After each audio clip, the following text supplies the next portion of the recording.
सुप्रभात बच्चों। जैसे हैं आपकी स्क्रीन पर, आज हम लोग इस वीडियो में पत्र लेखन के बारे में बातचीत करने जा रहे हैं। तो सबसे पहले आइए हम ये जानते हैं कि पत्र कितने प्रकार के होते हैं और पत्रों को लिखने की हमें ज़रूरत क्यों पड़ती है। तो आजकल तो बहुत सारे आपके पास ऑप्शंस अवेलेबल हैं, जैसे कि मोबाइल फ़ोन, लैपटॉप, आप ईमेल सेंड कर सकते हैं, व्हाट्सएप चैट कर सकते हैं। बट पहले के ज़माने में क्या होता था, ये सारी सुविधाएं आपके पास नहीं होती थी। तो आप अपनी बातों को अगर किसी कार्यालय में पहुंचाना होता था तो आप एक पत्र लिखते थे, या फिर अपने परिजनों से, अगर आप कहीं दूर हॉस्टल में रह रहे हैं या तो आप अपने परिजनों को पत्र लिखते थे। परिजनों मतलब माता पिता, या फिर आप अपने दोस्तों को पत्र लिखते थे।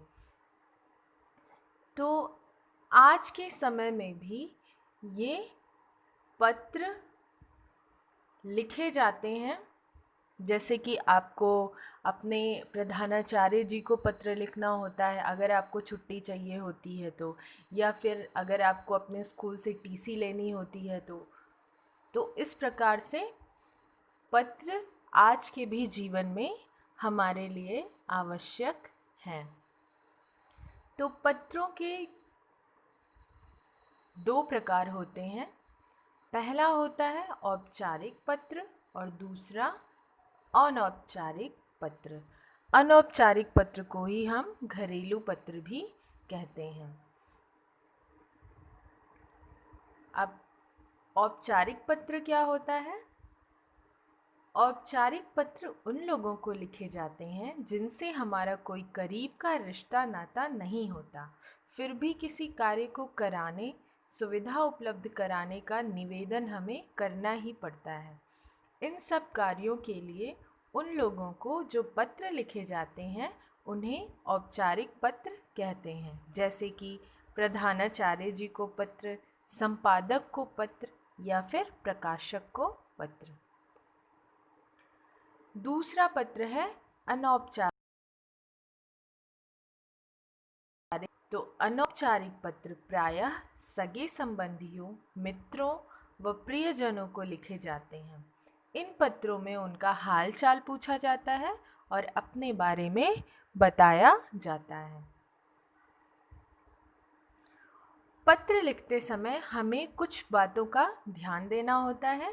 तो आइए देखते हैं कौन कौन सी बातें हमें ध्यान देनी है जब भी हम कभी पत्र लिखेंगे। तो एक अच्छा पत्र लिखने के लिए हमें निम्नलिखित बातों का ध्यान रखना चाहिए। पत्र की भाषा सरल और सहज होनी चाहिए। वाक्य छोटे छोटे एवं स्पष्ट होने चाहिए। विराम चिन्हों का प्रयोग सावधानी पूर्वक करना चाहिए। पत्र में उचित स्थान पर पत्र लिखने वाले को अपना नाम, पता, दिनांक और पत्र पाने वाले का नाम, पता, पिन कोड सहित स्पष्ट रूप से लिखना चाहिए। औपचारिक पत्रों में विषय ज़रूर लिखना चाहिए। पत्र में द्विअर्थी वाक्यों का प्रयोग नहीं करना चाहिए। द्विअर्थी वाक्यों का प्रयोग मतलब हो गया कि दो अर्थ वाले वाक्यों का प्रयोग नहीं करना चाहिए। आइए अब हम एक औपचारिक पत्र का फॉर्मेट देखते हैं कि कैसे हम औपचारिक पत्र लिख सकते हैं। तो आप यहाँ पे देख सकते हैं, ये किसी स्कूल के प्रधानाचार्य जी को पत्र लिखा गया है। इसमें सबसे पहले जिस स्कूल के प्रधानाचार्य जी को पत्र लिखा गया है उसका एड्रेस लिखा हुआ है।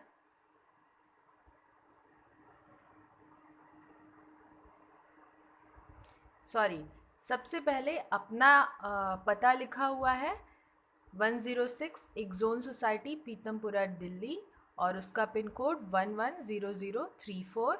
उसके बाद डेट लिखी हुई है। फिर आप सेवा में प्रधानाचार्य जी क्वीन मेरीज स्कूल, दिल्ली, और उसका पिन कोड लिखा हुआ है। और विषय है 2 दिन के अवकाश हेतु प्रार्थना पत्र।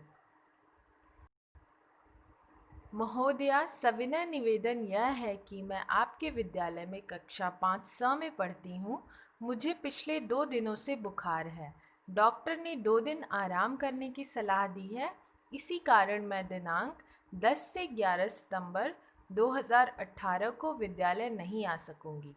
अतः मुझे इन 2 दिनों का अवकाश प्रदान करने की कृपा करें। तो यहाँ पे आप देख सकते हैं ये जो डेट लिखी हुई है पहले के 2018 की लिखी हुई है। तो अगर आप अभी इस समय पत्र लिखेंगे, मीन्स अगर 2020 में लिखेंगे, तो आपको जो डेट लिखनी होगी अभी की डेट ही लिखेंगे उसमें। और यहाँ पे नीचे अपना नाम और आप कौन सी क्लास में पढ़ते हैं वो और अनुक्रमांक भी लिखेंगे। आइए एक दूसरा पत्र हम देखते हैं। अवकाश प्राप्त करने के लिए प्रधानाचार्य को पत्र। और ये पत्र आपकी किताब में हिंदी व्याकरण पीछे के पेजेस पे देखेंगे तो वहाँ पे दिया हुआ है। प्रधानाचार्य को आवश्यक कार्य के कारण छुट्टी के लिए प्रार्थना पत्र, मतलब आपको किसी भी कार्य से छुट्टी चाहिए तो आप किस तरह से उनको प्रार्थना पत्र लिखेंगे। और ये पत्र किस तरह का पत्र है? औपचारिक पत्र। तो आप शुरू करेंगे। सेवा में श्रीमान प्रधानाचार्य जी, मॉडर्न पब्लिक स्कूल। तो इसकी प्लेस पे आप क्या लिखेंगे? Army public school, old cantt, फिर इलाहाबाद या फिर प्रयागराज, नीचे महोदय। अब यहाँ पे देखिए ये जो महोदय लिखा हुआ है, अगर आपके स्कूल के प्रधानाचार्य मेल हैं तो आप यहाँ महोदय लिखेंगे, और अगर फीमेल हैं तो आप वहाँ पे महोदया लिखेंगे। आगे आप फिर वैसे ही शुरू करेंगे। निवेदन है कि मैं आपके विद्यालय में कक्षा 5 में पढ़ता हूँ। दिनांक 18/8/2019 को मेरे बड़े भाई का विवाह है। बारात दिल्ली से हरिद्वार जाएगी। मेरा इस समारोह में जाना आवश्यक है, अतः दिनांक 17/8/2019 से 19/8/2019 तक 3 दिन का अवकाश प्रदान करने की कृपा करें। धन्यवाद। आपका आज्ञाकारी शिष्य पुनीत, कक्षा 5 और नीचे यहाँ पे डेट लिखी हुई है। तो डेट आप नीचे भी लिख सकते हैं, और जैसे कि इससे पहले वाला पत्र में ऊपर लिखा हुआ था तो आप वहाँ पे भी लिख सकते हैं।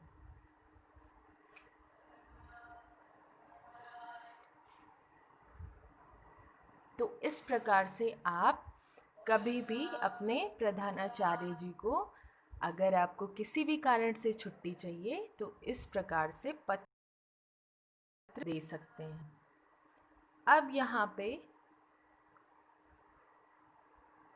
औपचारिक तथा कार्यालय पत्र संबंधी एक तालिका दी हुई है, जिसमें आपका संबंध, संबोधन और समापन संकेत दिया गया है। संबंध का मतलब, जैसे कि आप क्लास 5 के स्टूडेंट हैं तो आप अगर प्रिंसिपल सर को पत्र लिखेंगे तो वहाँ पे क्या लिखेंगे आप? प्रधानाचार्य।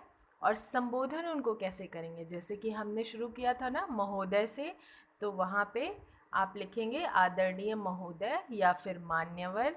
और अगर फीमेल टीचर है जैसे प्रधानाचार्य हैं तो वहाँ पे क्या लिखेंगे आप? आदरणीय महोदया या फिर माननीया।